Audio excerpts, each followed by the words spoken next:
untuk ia akan menjadi pegawai negeri sipil, akan setia dan taat sepenuhnya kepada Pancasila, Undang-Undang Dasar 1945,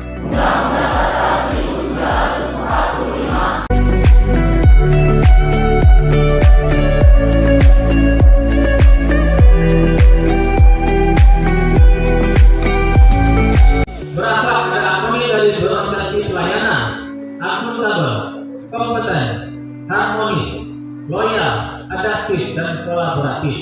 Ini merupakan inti dari nilai-nilai dasar aparatur sipil negara sesuai dengan Undang-Undang Nomor 5 Tahun 2014 tentang aparatur sipil negara.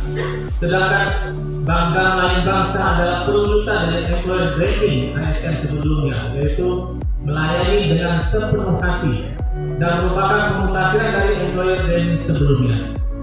Core value ini menjadi dasar dan memperkuat budaya kerja yang tidak hanya dilakukan pada ASN tingkat pusat, namun juga pada tingkat daerah.